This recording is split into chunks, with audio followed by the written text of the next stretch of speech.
Je vous remercie d'être venus si nombreux. Heureusement, nous n'aurons pas besoin de changer de salle, dont j'avais peur au début.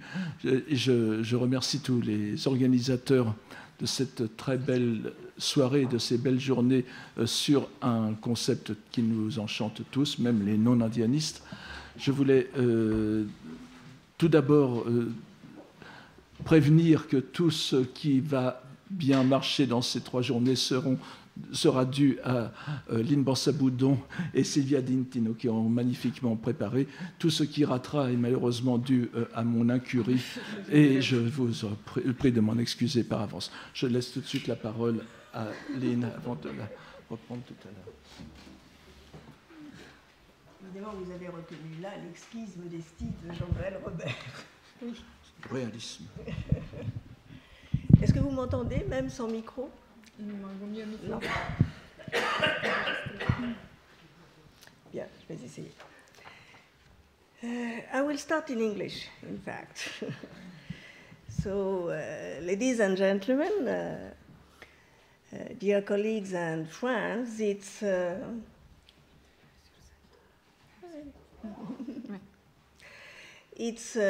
great pleasure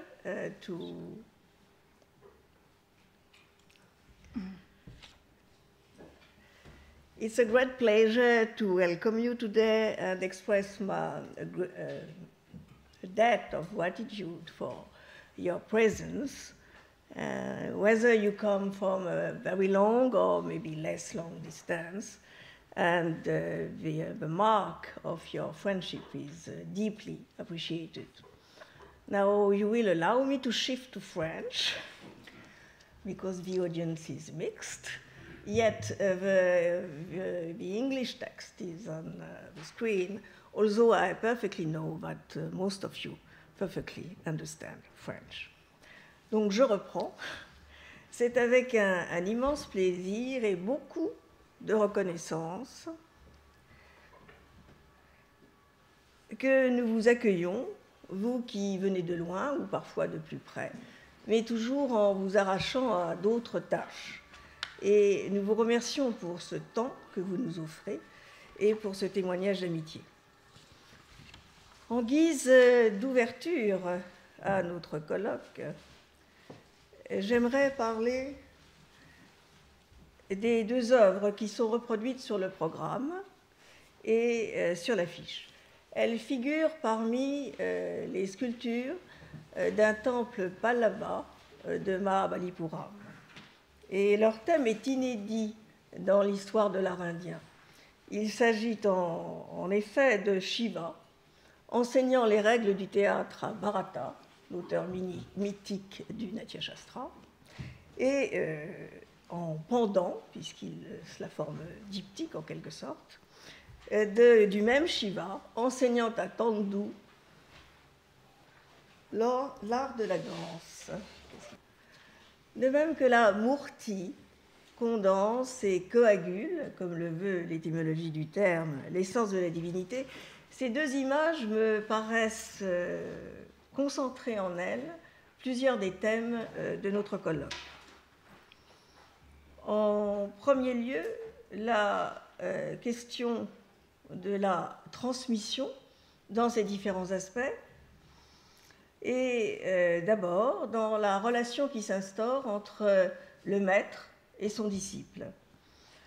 Et l'œuvre qui montre Shiva instruisant Bharata est particulièrement riche, me semble-t-il, de signification. J'attire votre attention sur la posture de Bharata, toute d'humilité et de révérence, et dans le geste de Bharata, qui tient son bras droit replié, main tournée vers l'épaule, coude reposant dans la main gauche, on reconnaît le geste immémorial du disciple, un geste qui perdure aujourd'hui et dont sans doute, comme moi, vous avez été le témoin. Et c'est un geste qui a été saisi dans une œuvre du 7e siècle. Outre le respect dû au maître, on lit dans ce geste l'attente et la disposition à recevoir. Quant au maître, il est la bienveillance absolue. La main sur l'épaule de l'élève protège, rassure et guide, et le regard en coulisses qu'il abaisse sur son élève est ce katakshapata dont parlent les textes Shaiva, et en particulier les Kaola, par lequel le dieu ou le maître, mais c'est tout un, répand sa grâce et qui est l'une des formes de l'initiation. Donc ce lien qui unit le maître à son élève renvoie par transfert ou par métaphore à une autre des questions que nous nous apprêtons à examiner.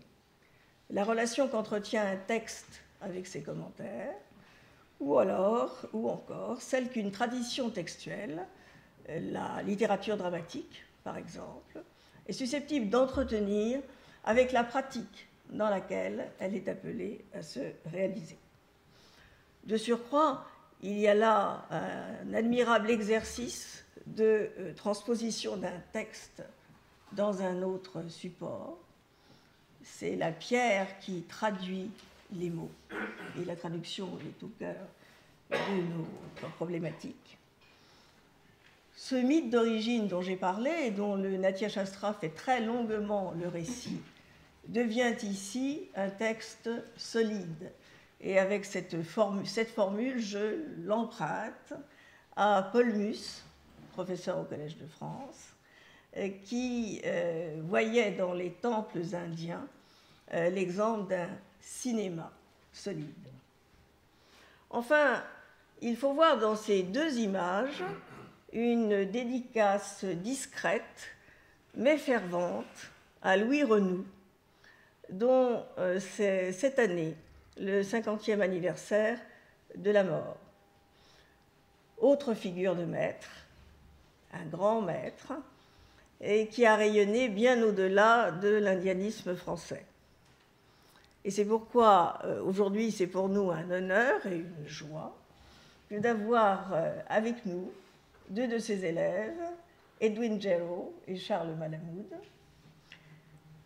Je les remercie l'un et l'autre, non seulement de leur présence, mais de leur contribution au colloque. Je remercie tous les organisateurs et tous ceux qui ont contribué à l'existence de ce colloque. Nous remercions le Collège de France qui nous accueille pour ces 3 journées. Et je m'arrête là en vous remerciant de votre attention.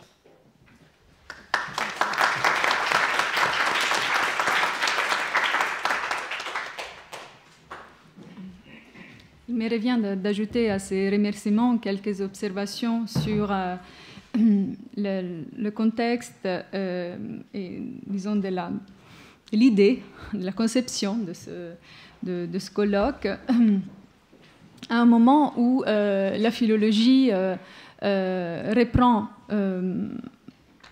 récupère, je dirais même, terrain, et où elle redevient une des grandes sciences et grands savoirs qui nous transmet le passé. Il faut dire que dans le trio des organisateurs, Jean-Noël Robert est peut-être dans ce domaine la pointe la plus avancée parce qu'il a intitulé sa chaire « Philologie de la civilisation japonaise ».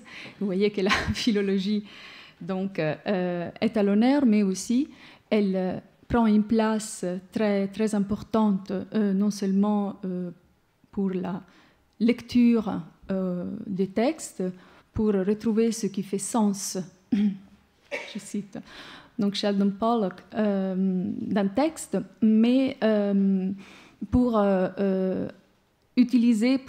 lire les textes et reconstituer ainsi tout un univers culturel.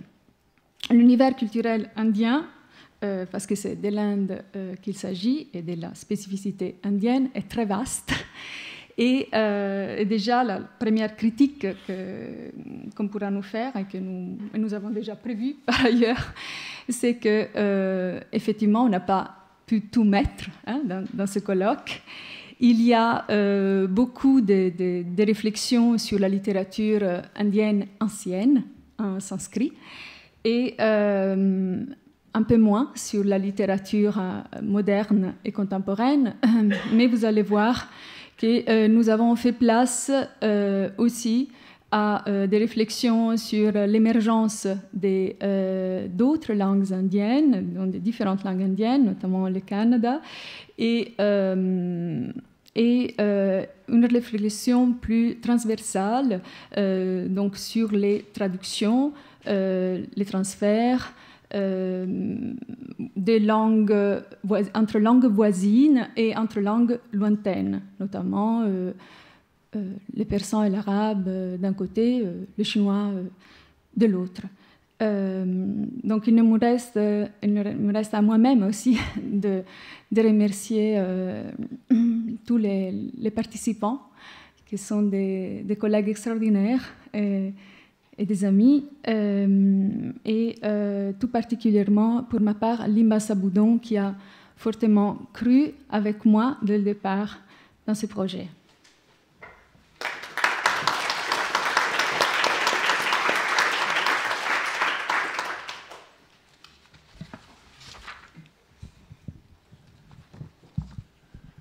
Merci beaucoup. Je crois que Michou a le redoutable honneur de présenter le professeur Sheldon Pollock. Je vais le faire vraiment du bas de mon ignorance, et un peu comme dans la parabole des aveugles et de l'éléphant. Et il n'y a qu'un seul aveugle, donc ce sera très difficile d'en faire le tour. D'abord, Lynn vient de commémorer le professeur Renou, et je suis indirectement aussi très influencé par lui, puisque mon maître en études japonaises, Bernard Franck, a été aussi l'étudiant de Louis Renou, pour lequel il avait la plus grande révérence jusqu'à la fin de sa vie. Et la femme de Louis Renou était une hôte fréquente à la maison franco-japonaise de Tokyo. Donc nous avons, bien que je sois japonisant, j'ai ce très modeste lien avec les études indiennes françaises.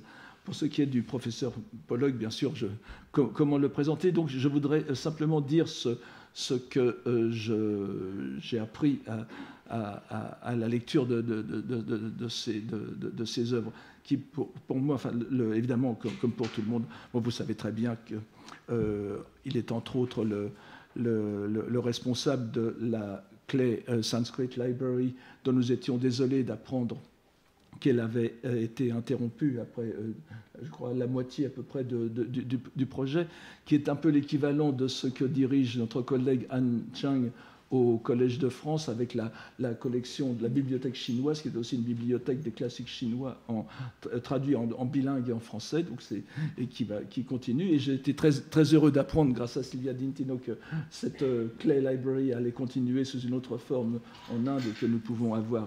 Donc les ignorants du sanskrit n'auront plus d'excuses pour continuer à approfondir leurs études. Mais je voudrais mentionner ici, parce que nous sommes vraiment dans... Ces 2 jours seront le cœur du sujet, le livre du professeur Pollock sur, évidemment, Sanskrit, The Language of the Gods in the World of Men, qui a été pour moi un très grand stimulus lorsque je l'ai lu, à peu près à la même époque, face aux 800 pages à peu près 800 ou 900 pages de ce volume. J'avais publié 10 pages dans un magazine tout à fait inconnu de l'université Nanzan de Nagoya, où parallèlement à l'élaboration du concept que vous aviez donné de hyperglossia, je crois, auquel vous avez renoncé, j'avais tenté grec pour grec, hiéroglossia, et ce que vous avez fait sur les rapports du sanskrit avec les langues de l'Inde et de la périphérie, j'en trouvais le parallèle avec ce qui se passait dans le monde sinisé entre la Chine et le Japon. Un parallèle, bien sûr, de dimensions tout à fait différentes. Comparaison n'est pas raison. Et j'ai été aussi très touché, très intéressé de voir que vous aviez comme tiers membre de la comparaison, le latin en Europe, n'est-ce pas, qui était aussi ma référence, en quelque sorte. Nous avons, je crois, il y aura peut-être quelques divergences sur le rôle exact de ces comparaisons, mais tout cela était tout à fait passionnant. Vous avez après, je crois, transformé le concept de hyperglossia en cosmopolitan language, qui est tout à fait, qui donne une dimension plus politique à ce que je considère plutôt comme une dimension religieuse, mais vraiment ce travail a été éclairant et je le conseille à tous ceux qui s'intéressent à la dialectique entre les langues. Donc, comment dire, peut-être sacrées, nobles, traditionnelles, cosmopolitaines, et ce qu'on appelle souvent les vernaculaires. Et ce magnifique volume a été complété du volume d'essais que vous avez édité au sens anglais sur la naissance des littératures vernaculaires indiennes et des langues vernaculaires indiennes, et comprenant aussi le Tibet. Et l'un des contributeurs était Matthew Capstein, qui a écrit aussi un magnifique chapitre. Et là aussi, nous pouvons refaire dans le monde chinois les pistes que vous avez tracées, ce que j'espère faire un jour. Donc votre travail a été tout à fait, même pour les ignorants du sanskrit, a été tout à fait capital et vous auriez pu vous arrêter là et ça aurait comblé une vie, mais vous avez continué en réélaborant, en redonnant vie à ce concept de philologie qui m'enchante depuis que j'avais lu les œuvres, les Noces de Mercure et de Philologie, en passant par Curtius, sur lequel vous dites quelques mots aussi, et la façon dont vous relancez ce concept, alors sur des bases bien différentes, mais qui donne quand même une grande liberté à chacun de s'y reconnaître. J'ai donné à ma chaire l'intitulé de Philologie de la civilisation japonaise, en priant à chaque fois que je le dis les dieux pour que l'on ne demande pas ce que ça veut dire exactement. Ce qui n'arrive pas souvent. Et d'ailleurs, la plupart du temps, les gens le répètent en disant civilisation japonaise, n'est-ce pas, ou philologie japonaise. On ne dit jamais les deux ensemble. Et c'est quelque chose, c'est une enquête que je mène en gardant toujours comme phare lointain votre travail. Donc je pense que je vais beaucoup apprendre, puisque et tout à fait raisonnablement, les organisateurs du colloque ont pensé qu'il fallait bien sûr se concentrer sur le monde indien et le monde directement indianisé. La Chine et le Japon encore plus, en sont bien loin, mais je pense que je vais apprendre beaucoup. Et j'attends avec impatience les 2 journées qui vont suivre, en espérant que cela donnera une magnifique publication que le Collège de France pourra prendre en charge et diffuser. Je crois que tout le monde attend la vedette de ce soir, je me retrouve. Et je ne vais pas monopoliser la parole en priant donc le professeur Pollock de nous éclairer. N'est-ce pas, l'expression chinoise dit « adoucir sa lumière pour se mêler à la poussière ». C'est ce que nous attendons. Je vous remercie beaucoup. C'est là au-dessus.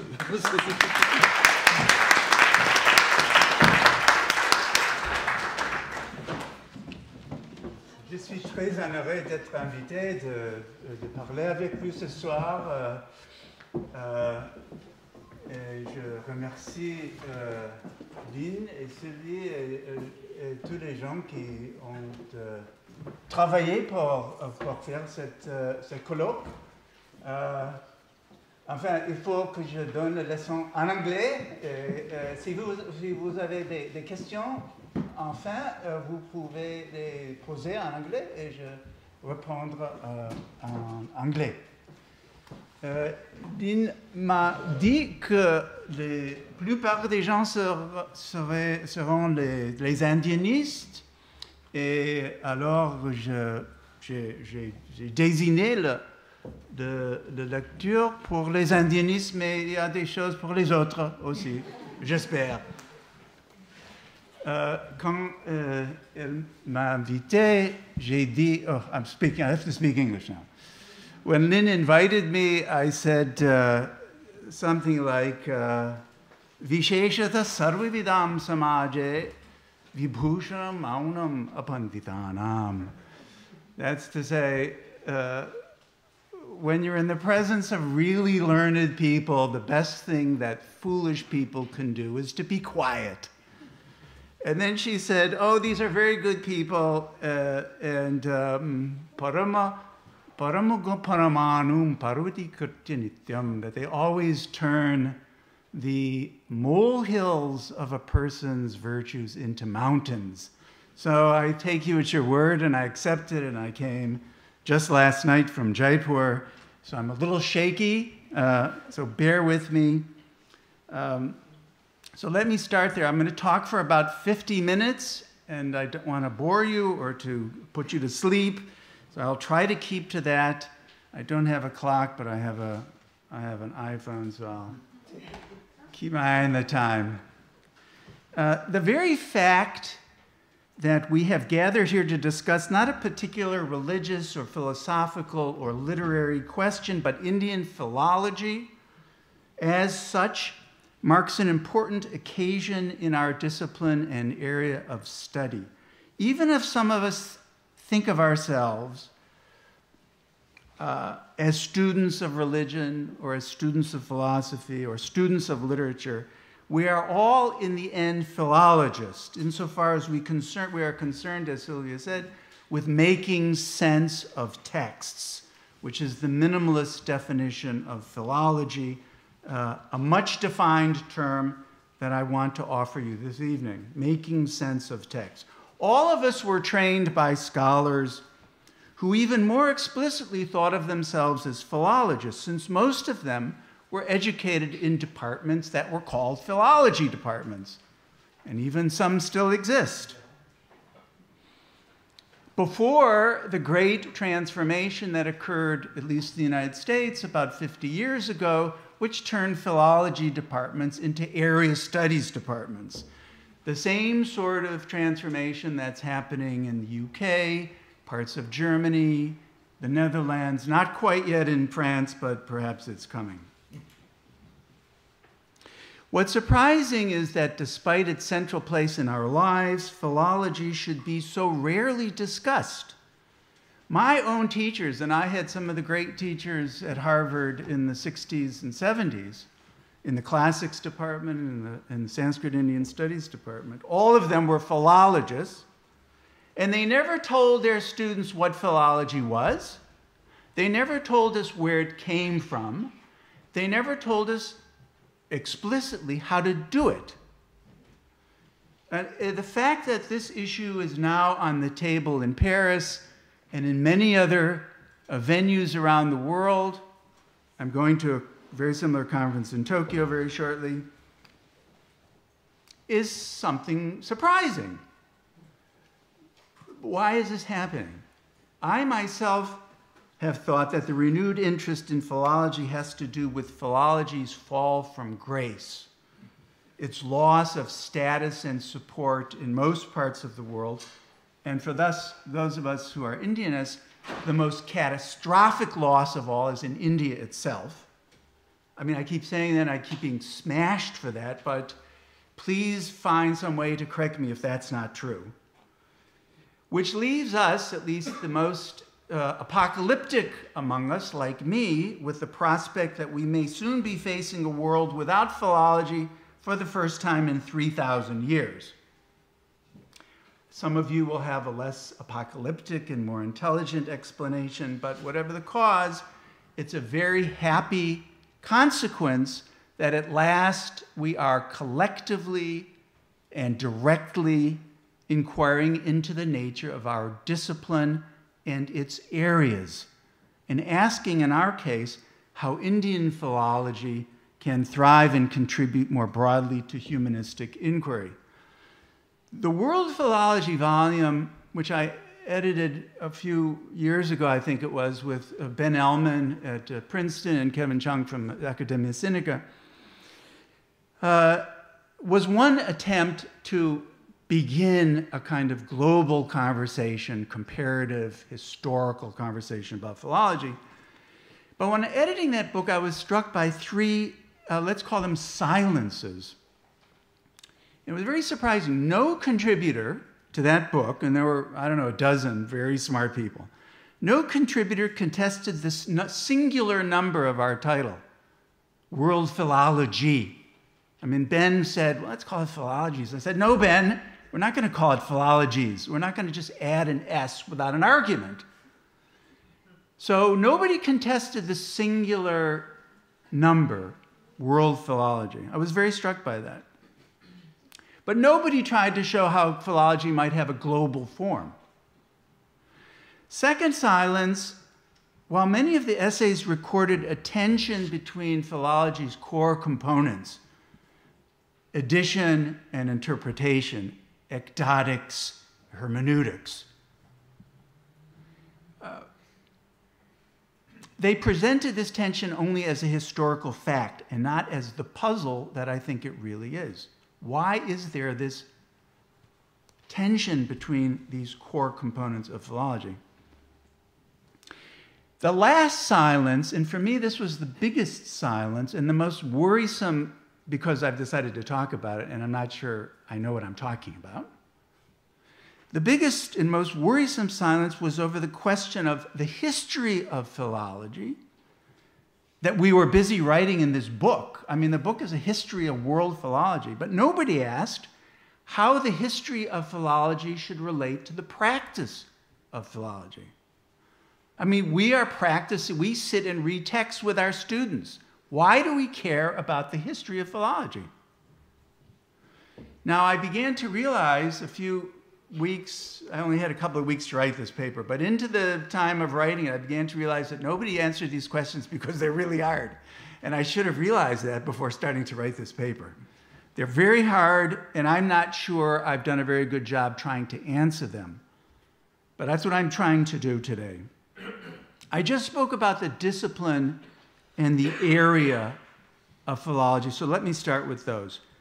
We in this room are heirs to an ancient knowledge that humans have found central to their existence as text-making beings since they first began to make texts. I want to defend the hypothesis, this is the first of the silences that I mentioned, that like mathematics, if this is in fact true of mathematics, like mathematics, philology has had, in respect of basic objects and objectives, an elementary, even a general disciplinary form across history. That there does exist an objective analysis for us to study in pre-modern philology. And it's this form that we can identify, and it is this form that we can identify particular, or as I want to call them, aerial forms of philology. So we have a disciplinary form and aerial forms. For most people, I suspect, understanding philology means understanding our own contemporary practices in making sense of ancient texts. But a second sort of understanding pertains to history. History and the practices that people in the past developed to make sense of their texts. The former, that is to say, our contemporary practice, has been of renewed interest in the past decade among Indianists. A lot of talk about critical editions. I'm not sure exactly where that's going or how useful it is, but it's been on the agenda. And I think most of that agenda has been largely accepting the universalist proposals of scholars like Alphonse Daigne, I cite him earlier, the great Hellenic scholar who, in fact, I think invented the term codicology. And he said, les règles élaborées pour les philologues classiques valent au domaine de l'Orient. Well, it's all great to assert such things, but how do you prove them? How do you show them? And Dan was not the only one. There's a very important American editor, Thomas Tencel, who made the same argument, not about space, but about time. The editors of modern texts and ancient texts, what did he say? Inhabit essentially the same field. As for Indians' own philology of India, this is the other sort of philology, the history of philology that I'm interested in, it has only recently entered the research agenda, and that's what I want to concentrate on today, or at least the Sanskrit side of Indian philology, both for the evidence it offers of the disciplinary coherence of global philology and those aspects of difference that even a universalist scientific philology needs to take into account. So with this, I've already begun to address another of those silences about what that past has to do with our present. Distinguishing between the practice of philology and its history is not very audacious. What requires audacity is to ask whether to combine them and how. I hope you're following me here. What does it matter to us as practicing philologists to know anything about what ancient Indians or Japanese or Chinese or Alexandrian Greeks did with philology? That's my question. One obvious answer to the question, it's a simple one, is that every Indian text, or whatever text we have from the past, was edited and interpreted by Indian philologists. And knowing something of their procedures helps us to make better sense of the text that they bequeathed us. But a less obvious answer has to do with a sense of making sense. What does it mean to make sense of something? Which is my definition of philology. For the father of American Indology, William Dwight Whitney, in 1876, and for most philologists ever since, the true meaning of a text, commonsensically, must be one and not many. For me, the true meaning of a text must be many. In fact, it can only be the sum total of meanings attributed to the text in the past. To make sense of a text, therefore, requires including the meanings of ancient philologists. In philology, at least in my expanded sense of making sense, the past is always present and needs to be accounted for. So now let me give you a little map of what I want to do with you this afternoon. First, I'll describe something, and this is the part I'm not certain about, of the elementary form, let's call it the elementary form of global philology, which is the precursor of our own form. I think we'll find a general familiarity in terms of addition, but also an important dimension of difference in terms of interpretation, a much more pluralistic, welcoming understanding of interpretation, which has been reduced by the reductions of modernity. And next, I'll consider how far the textual culture of historical India, both the explicit philological practices and the more tacit phenomena of that culture, corresponds to this general form, and where we might find particularity, what the conference proposal refers to as the peculiarities of Indian textual traditions, what I'll sometimes refer to as areal differences within a disciplinary matrix. And finally, I want to explore some ways our philology today might be enhanced by acknowledging these ways of knowing in the past. I'm aware that these topics are too many and too complicated for me to do justice to them in 45 minutes, but I don't do justice to anything, so it doesn't bother me. Justice is not my goal. I only aim to offer a few pakshas, a few purva pakshas, no siddhantas, that may contribute to the discussions for the next couple of days, or maybe they won't.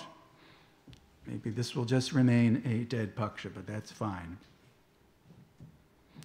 Now, my focus throughout is philology's core components, addition and interpretation, the silence over whose division formed one of those silences I mentioned in our World Philology book. Let me take a moment to talk about this. This is very important to me. In the West, up to the time of Friedrich Schlegel, these two concerns, editing and interpreting, were united. Friedrich Schlegel, in those wonderful notebooks, unpublished notebooks called Philology, alle Sprachgelehrsamkeit, all erudition in language. Only later, and I think it was probably Schleiermacher, in fact, was philology fractured and reduced to one of its parts, textual criticism, bibliography, or historical linguistics. I must mention the name of Foucault, of course, who in Life, Labor, and Language, in the Order of Things, when he speaks of philology, he has the narrowest possible concept, maybe even in this room, the narrowest possible conception of philology as Bopp's historical linguistics. That is not the philology I'm talking about. The addition between division between addition and interpretation.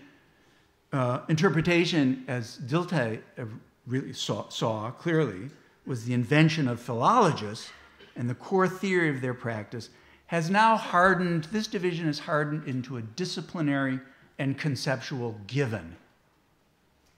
Philologists do additions, and interpretation belongs to the cool kids in the school. Now, whether or not, as I long believed, this division was modern, 20th century American, I thought, I think it's a much deeper problem, as I'm now seeing. In classical Greece, and I'm going to talk about this in a little bit, in classical Greece, the grammatikoi, Aristarchus, people like that, distinguished themselves from the kritikoi, Crates and others.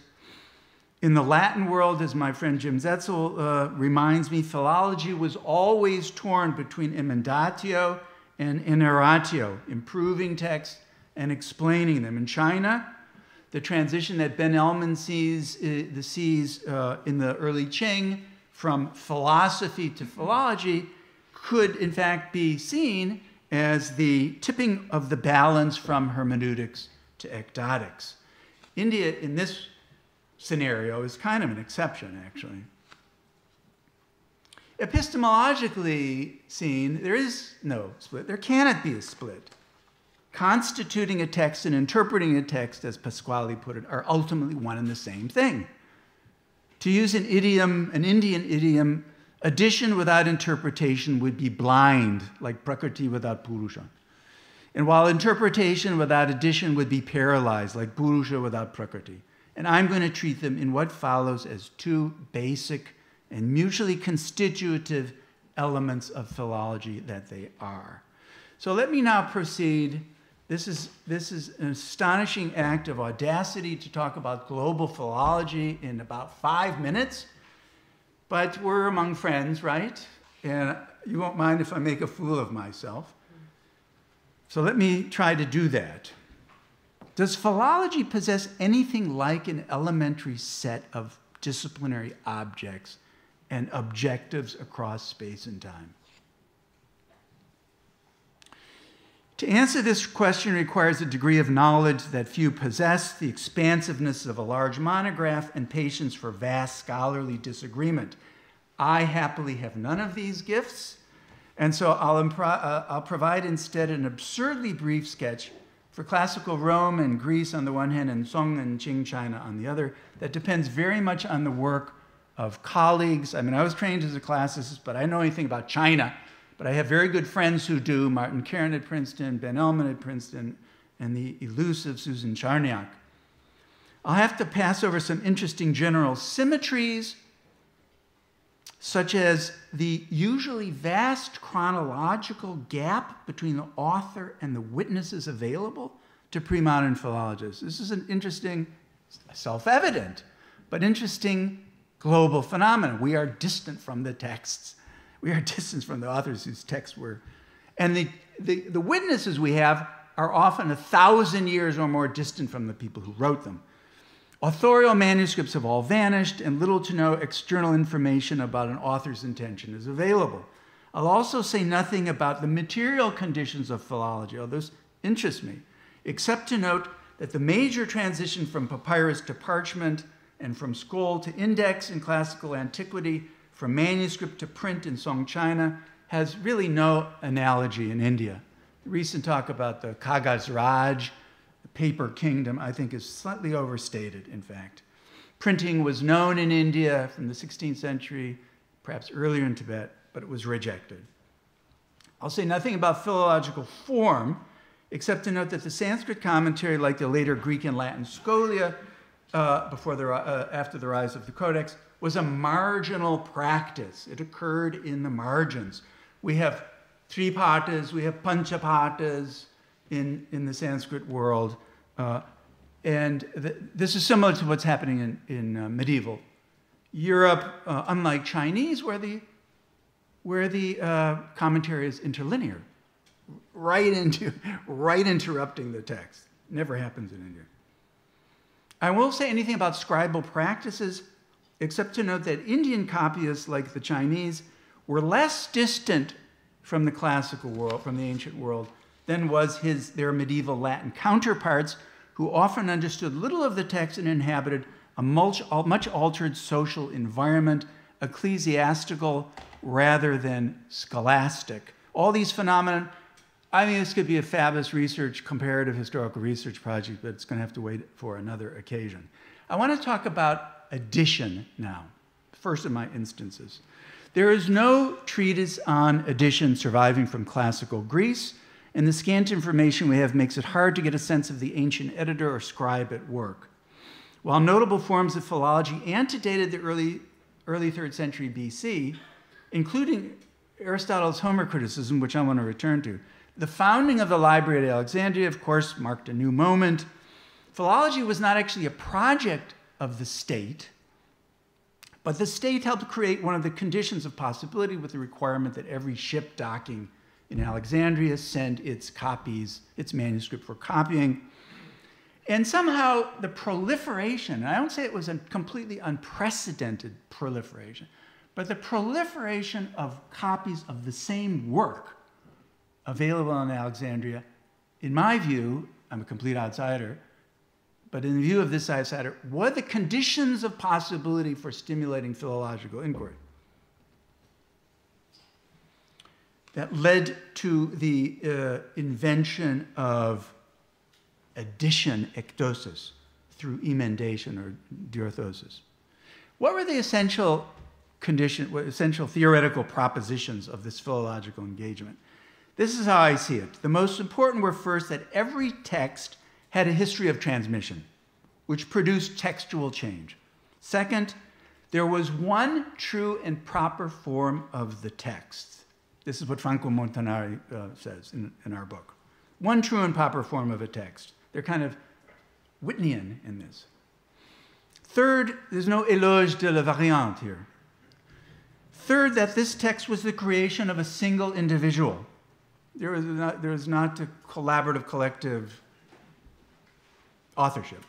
Unlike the scribe, what the grammaticus aimed to produce was not just another copy of Homer, but the text of Homer.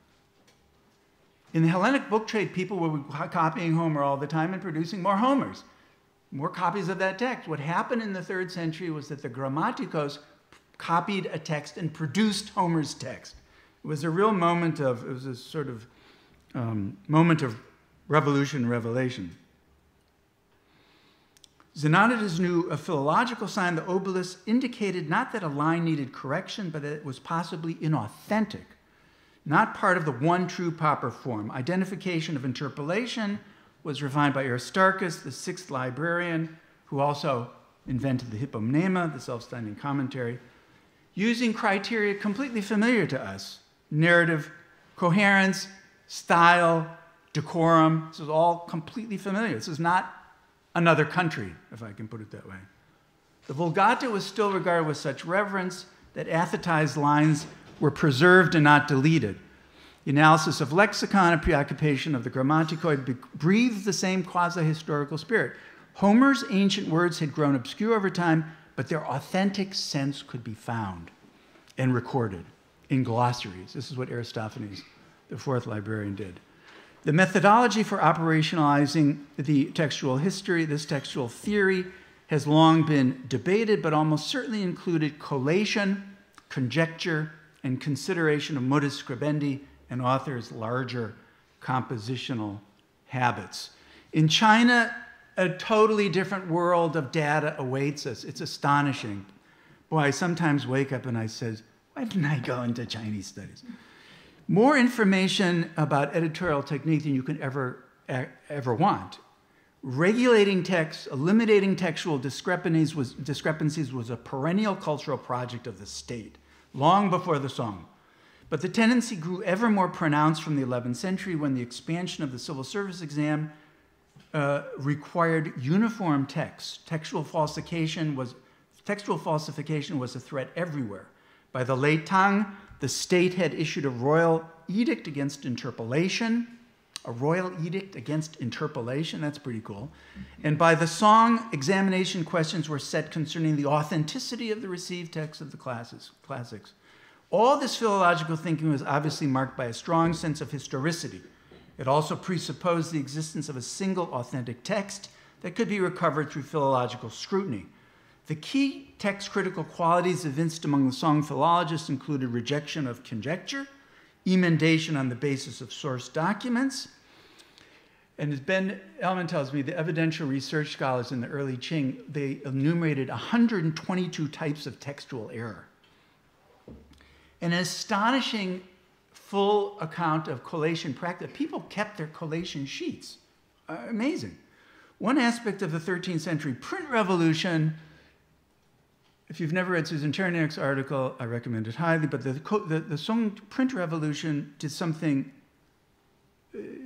quite remarkable. It informed us of something we might not have known about, namely the presence of what Jan Hubin called memory culture. The memory culture of pre-print China was extraordinary. Apparently, this is just now an object of study. Martin Kern is at the forefront of all of that. Little work has been done on it.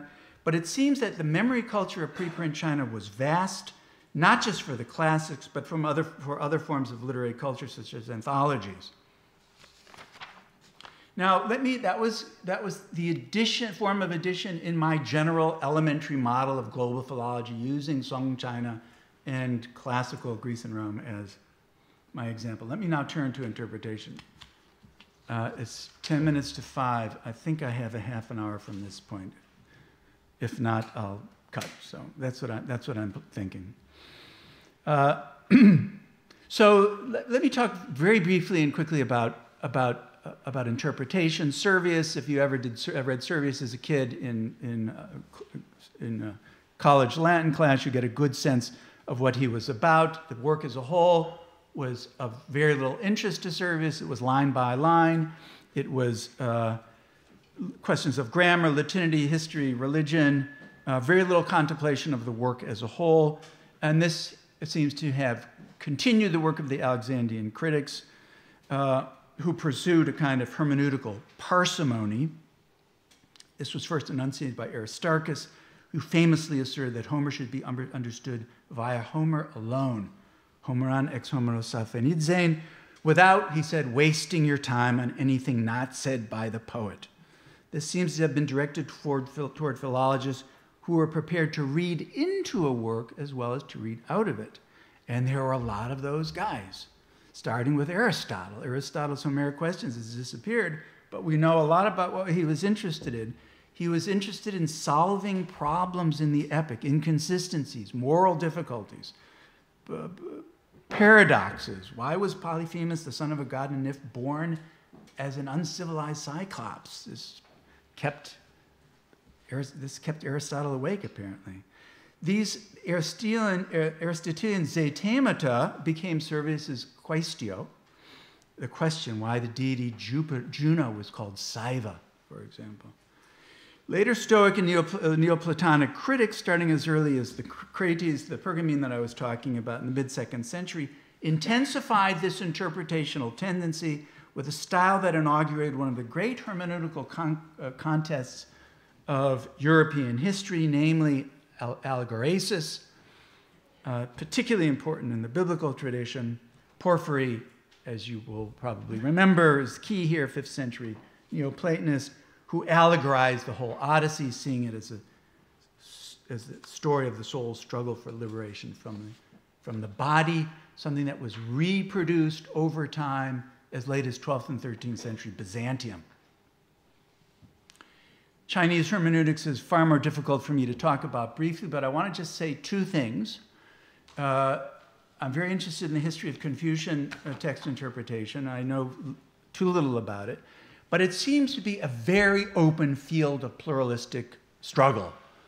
Tot doctores, tot lectiones, really was the case in point, and it seems to have been very much a welcoming and rather opening the door for pluralistic interpretation rather than closing it.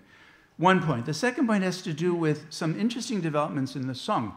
Poetry that had been viewed as nature poetry became rethought as philosophical discourse. There came to be a kind of allegoresis of Chinese poetry in the later Song.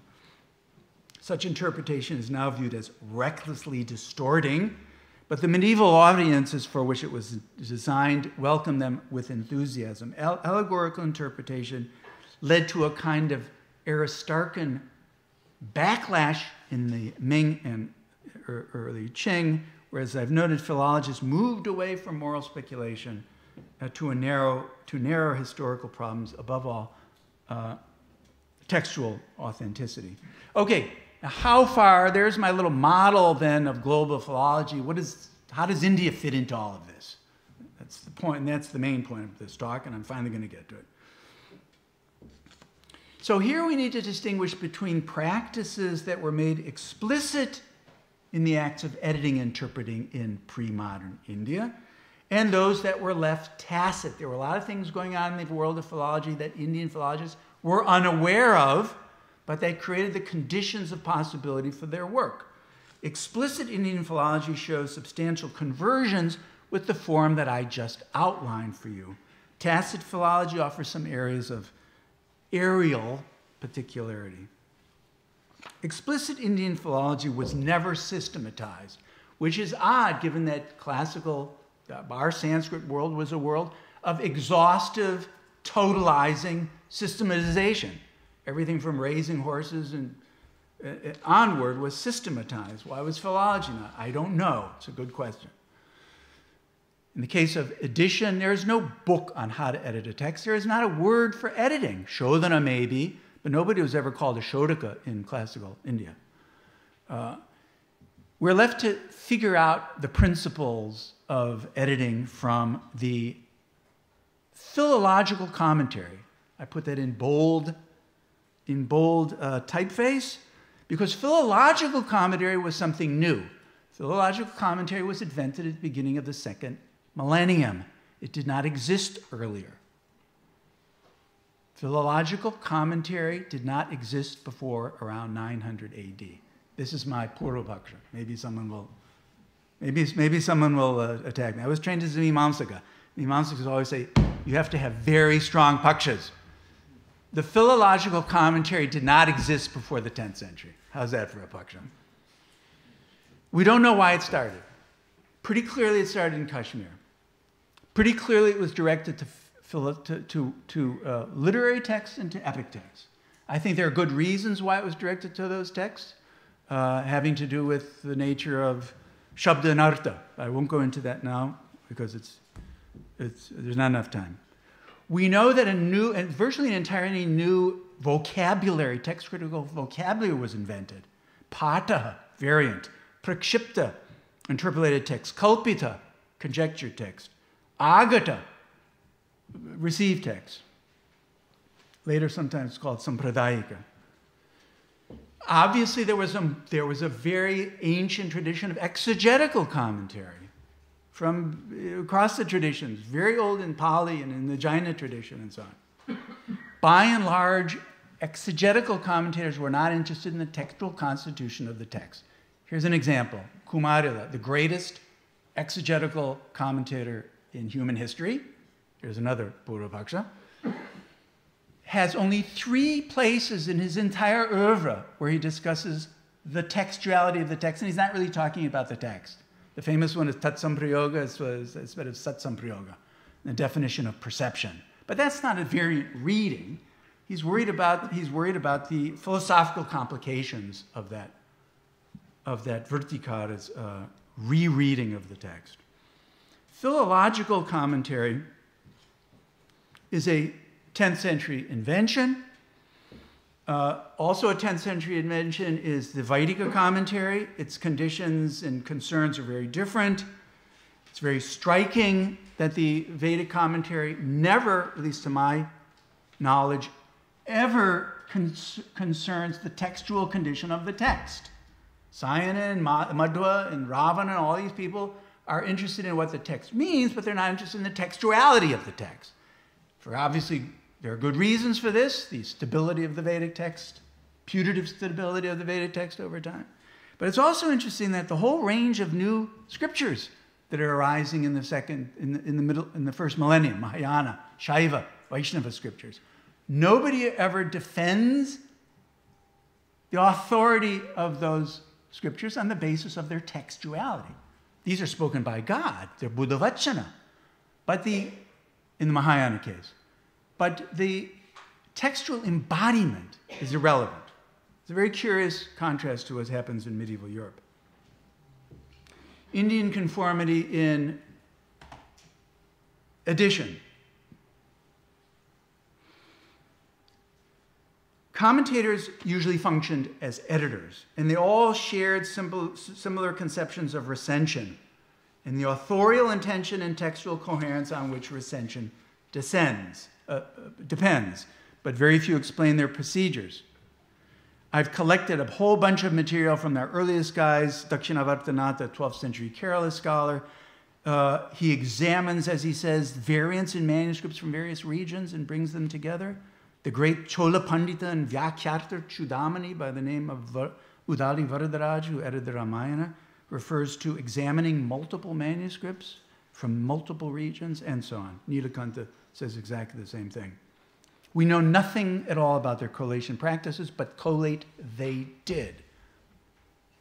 All these manuscripts were held to be versions of the same work and could accordingly be used to emend each other. None of the commentators I've mentioned describes his method. All state their criteria nonetheless. They are looking for the sadhu pata, the correct reading. They are looking for the samyak pata, the right reading. They are looking for the patam agryam, the best readings in the various manuscripts. What is samyak? What is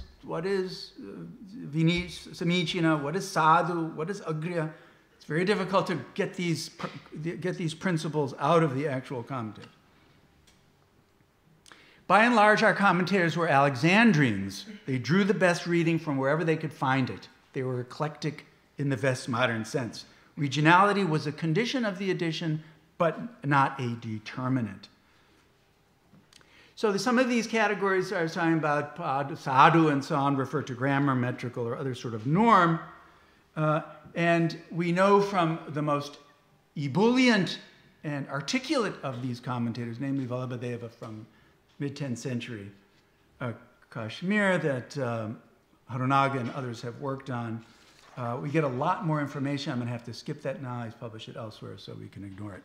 What I'm interested now to move on to is interpolation, a real fidelity to the text. So people would, they would identify problems, but never change the text. They would say, this is an apapata.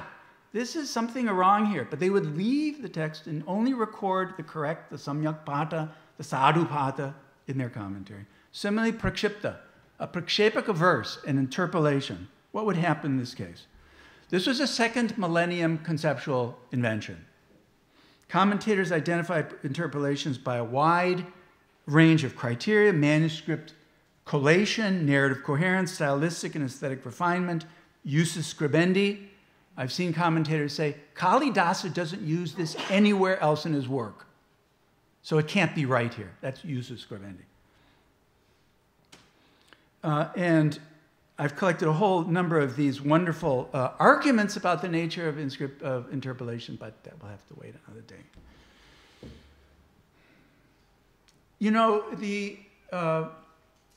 I want to move now to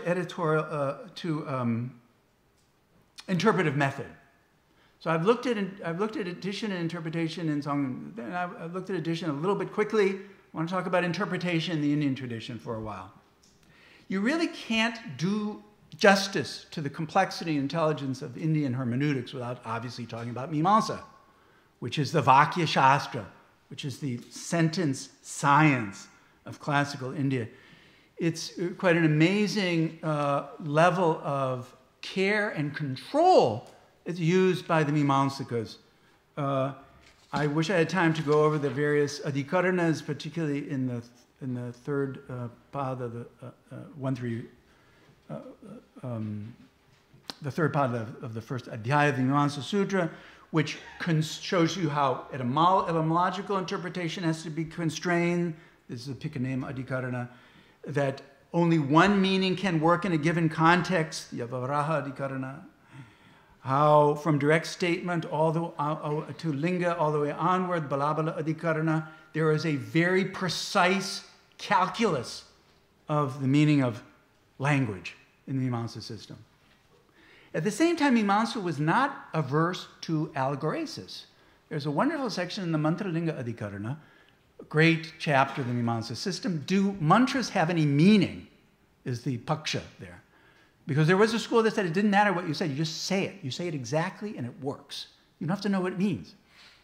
Rather like Buddhist texts in Japan. You just say it exactly, it doesn't matter what it means. And the Mimamsa argued about it meant a lot what it meant. And the Mimamsakas examine apparently meaningless mantras and interpret them allegorically.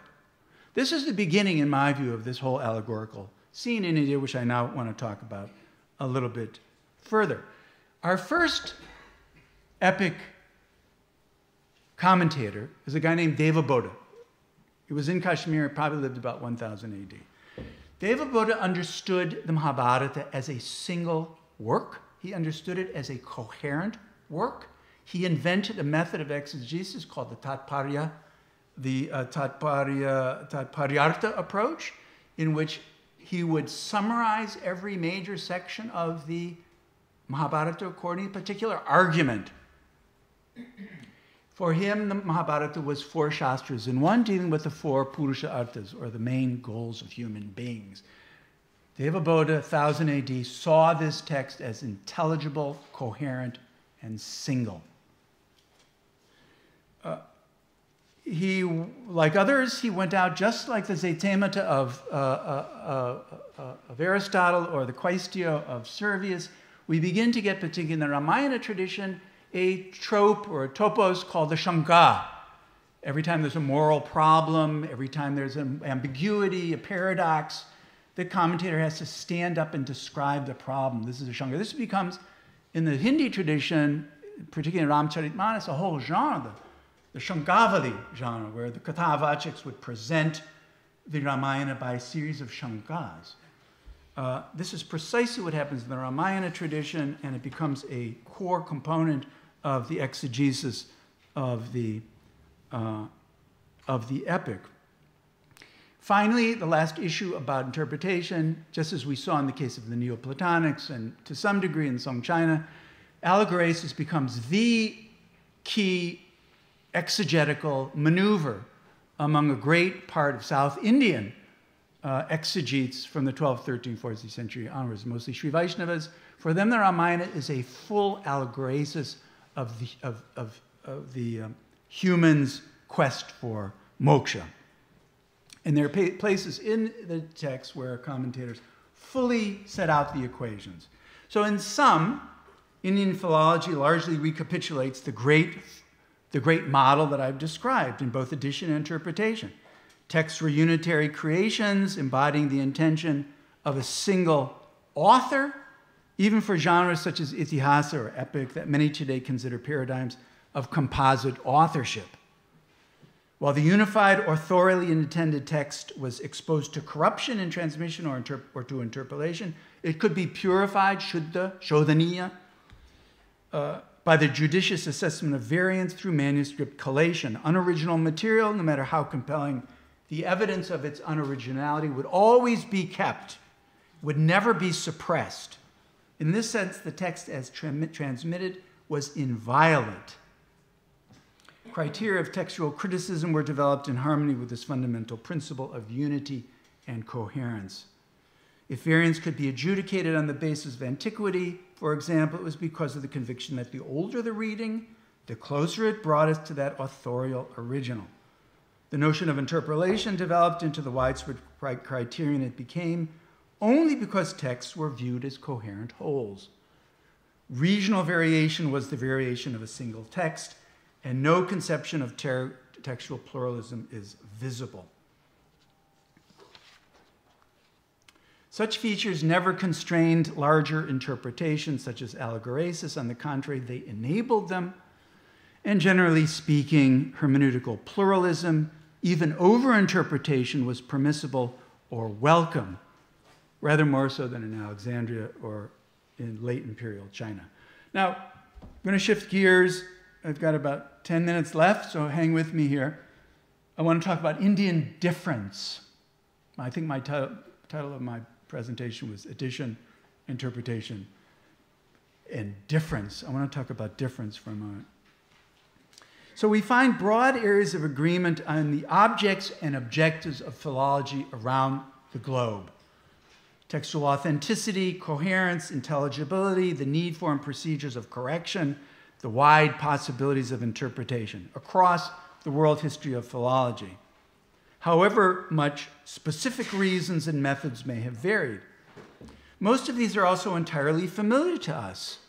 But is there any particular area of Indian difference that complicates this elementary philological model? So now I turn to tacit philology, the stuff that was out there in the world, but that philologists were not fully aware of. Starting with orality, the big one. Whatever may have been the significance of orality in shaping Indian textual culture, it was almost completely ignored by those who participated in it. Whether our concern was with the transition from orality to literacy, the relative status of orality in literature, the mutual influence of orality in literature, I, at least, my reading is narrow, but I, at least, can find no direct discussion for any of this in the pre-modern period. There is silence about orality. Some will contradict me, and that's great. In general, contemporary scholars seem to me to both overstate and to understate the importance of orality. No doubt memory culture, again Jan's phrase, once played an important role in Indian textual life, but I think it's an overstatement to claim that memory is the true guardian of transmission. No doubt transmission of some Sanskrit texts did die when memory of them died, but written transmission had a long-term importance, an entirely familiar character, and is not something modern Indology has retrojected back into that world. Orality is understated when, in recent work on the Sanskrit epics, some people claim that Sanskrit epics were completely written.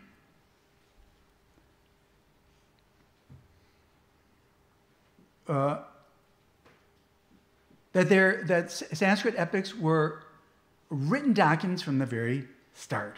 Such evidence for the Ramayana, the manuscript evidence for the Ramayana, unequivocally demonstrates the presence of different versions of the work that must have been inscribed at different times or places. At least that's what I used to feel when I worked on the Ramayana. The evidence for the Mahabharata is somewhat more complex. In my view, the Mahabharata shows multiple forms of media, multiple kinds of transmission, but there's some parts of some of which were fully literate, but there's some parts of the Mahabharata which must have been recorded at different times and places from oral performances, such as Virata Parvan. I see no other way to make sense of that material.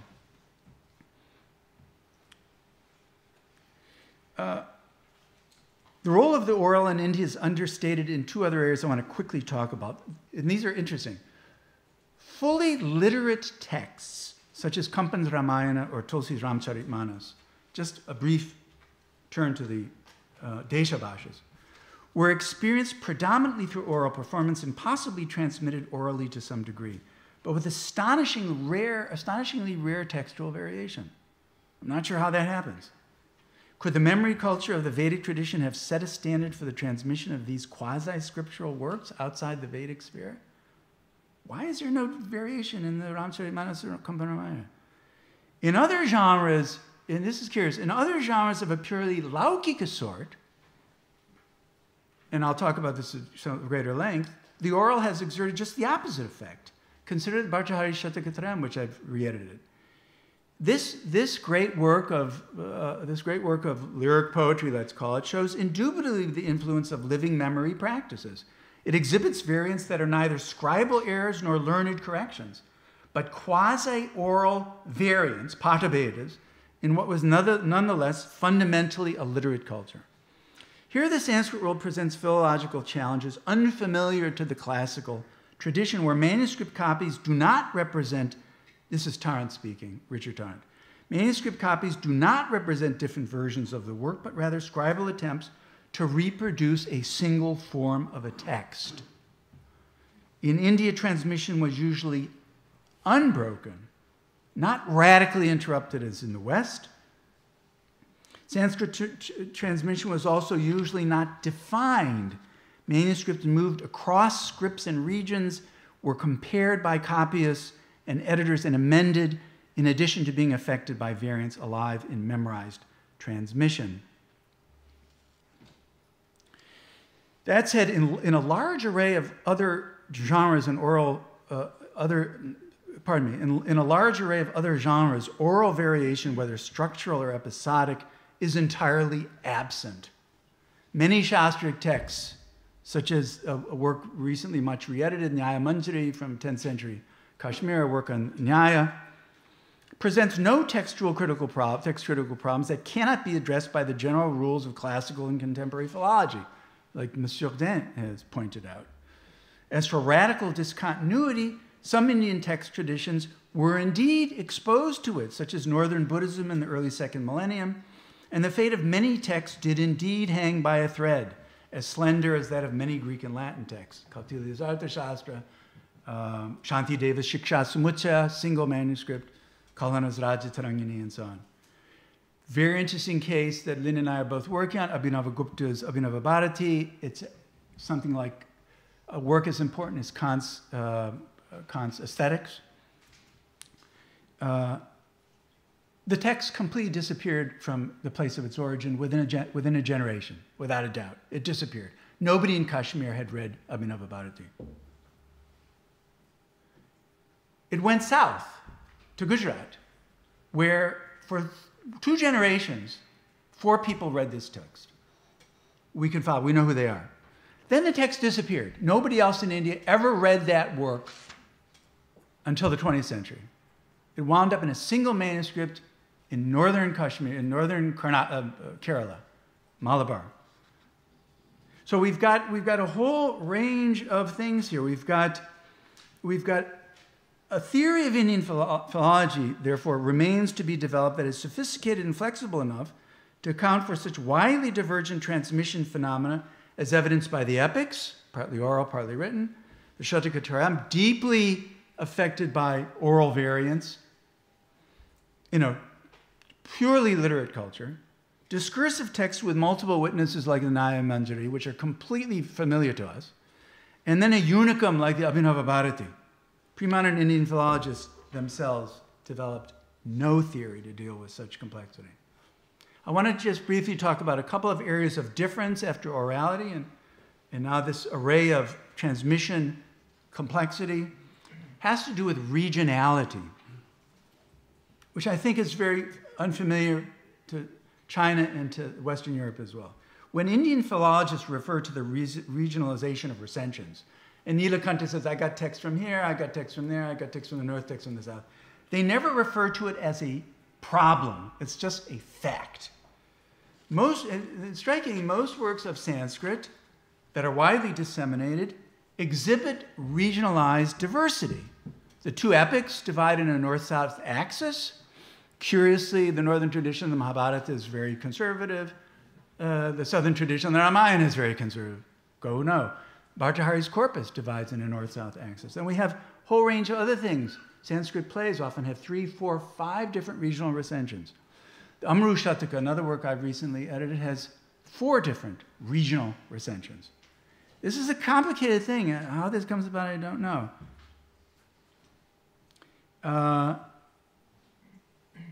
But what's clear is that it's almost impossible to reduce these regionalized recensions to any sort of archetype.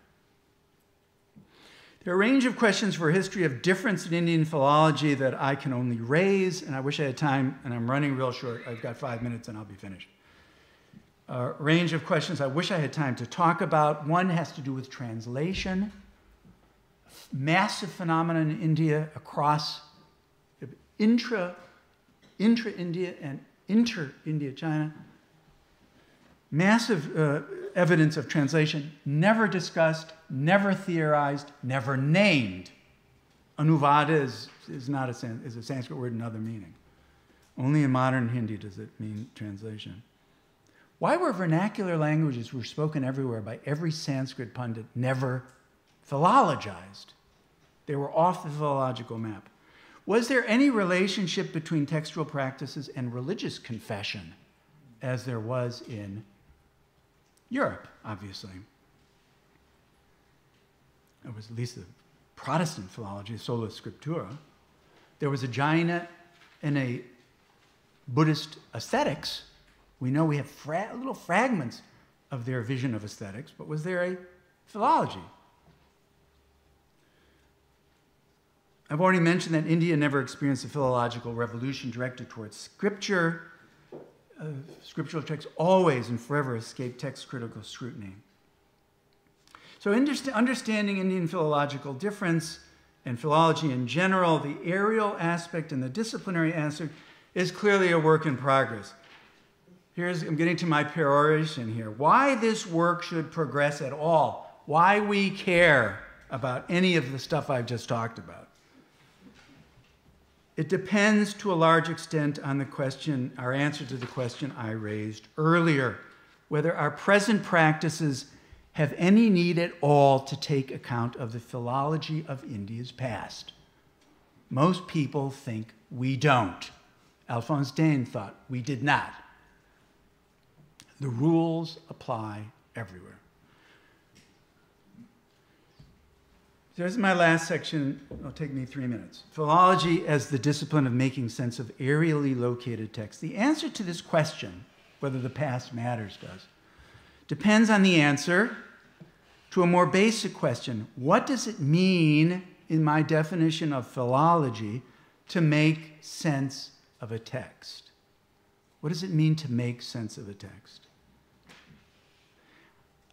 I have recently begun to think that an adequate theory of meaning would be one that breaks down sense into 3 dimensions, not just one. Our normal way of making sense of the text is the way our teachers say. We were all hardcore historicists. The meaning of the text is the meaning the text had for the people who first consumed it. Historicism, if you will. This discovery, actually, of 18th century philology, along with interpretation.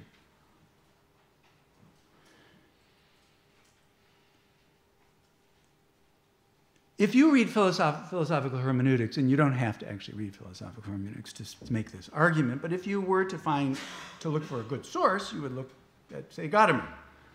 Read philosophical hermeneutics to suggest strongly that our own subjectivity in the construction of meaning is inescapable. This is the ghost of metaphysics that haunts historicism. Historicist, heal thyself. So that's all well known, the historicist and let's call it the presentist. Making sense of a text means making historicist and presentist sense of a text. But I want to add something else, the traditionist sense of the text, the meanings the text has had in the course of its transmission. None of these 3 levels of meanings is truer. This is another one of my crazy pakshas, but I'll put it on. None of these meanings is truer than the other. On the contrary, only in the unity of all 3, a unity that philologically considered is neither senseless nor impractical. This is doable. I do it with my students. It's not philologically incoherent. It may be philosophically incoherent, but I don't care about, that's what I meant before. I don't care about the philosophers. I care about the philologists. It's not philologically incoherent to say that the text has 3 different meanings. I want to try to suggest something of all this in the two domains we've explored so far, addition and interpretation. For ever so long, for 100 years or more, the big struggle among editors was between Lachmanians and Bédier, the text that will come mechanically from back to an urtext, where we are choosing our readings by almost an algorithm, and the claim that such a thing is impossible, that we must choose the best manuscript and leave it at that. This this battle, I think, and anyway, whatever it was, the battle's probably over because digital humanities will make it irrelevant. But I want to suggest that a three-dimensional philology can do something more than this. A three-dimensional philology wants to understand the actual construction of meaning by an Indian editor. What did the Indian editor mean by the text? Let me give you an example. We have Bhartrhari. I was mentioning this guy Bhartrhari, a lyric poet. We have no idea when he lived. But what we do understand is we've got a kind of, there's a moment of textual, editorial, I would call it the golden age of Indian editing begins around the 15th or 16th century. All of a sudden we have 5 different editions of this work, and they're very different. The southern edition and northern editions of this work are dramatically different. These different editions embody meaning. The northern editors arranged the works in a way that fits with a certain aesthetic. They like the samasyapurti. They like the what should we call it? The sonic sound of the sonic values of the verses succeeding each other. South Indian commentators are completely different. I think they're borrowing the Tirukural's decad structure and producing an argument of the work. My only point is this: editors developed meaning in their editions, and those meanings have meanings for us.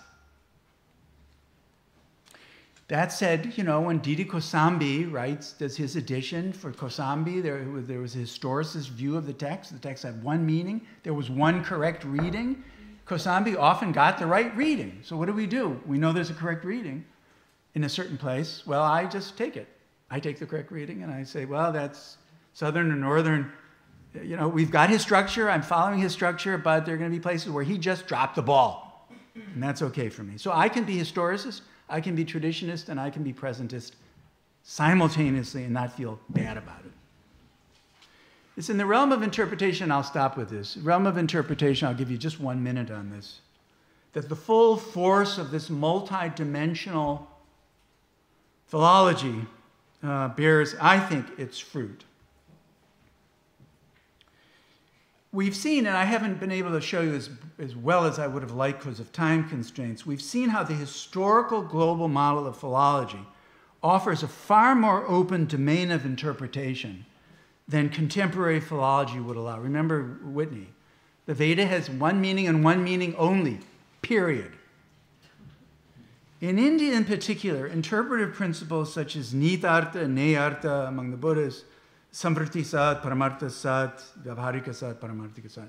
There's already, these distinctions already open a zone of pluralism, which I like very much. And they offer a stark contrast to the one-dimensional, impoverished hermeneutics of Western and much contemporary philology.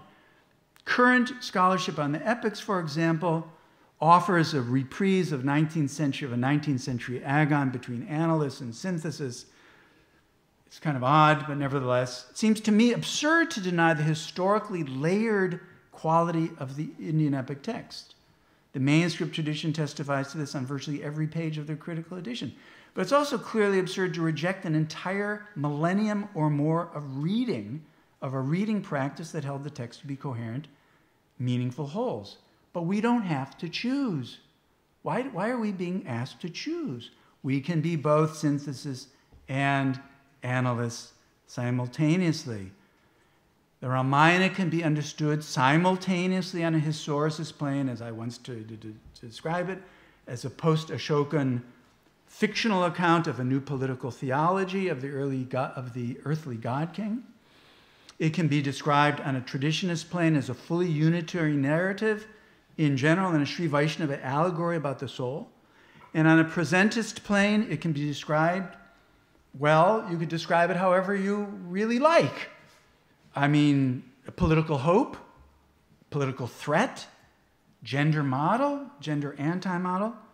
None of these interpretations is or can be false. They are all embodiments of human consciousness called into being by certain properties of the text, and such forms of consciousness cannot be correct or incorrect in their historical existence. One more thought. I believe our philological practice will be strengthened by finding ways to take seriously the historical disciplinary form of Indian philology, and its areal specificity, both in its explicit and tacit dimensions. Our philology seeks to know both what Indian philologists believe to be the case and what was the case, though they may have been unable to see it. It respects the tradition, but in the full conviction that no tradition is competent to understand its own world completely. And in its three dimensions, this philology at once acknowledges the scientific value of truth, the political value of pluralism, and the hermeneutical necessity of asking what a given text can mean to one's life. Thank you very much.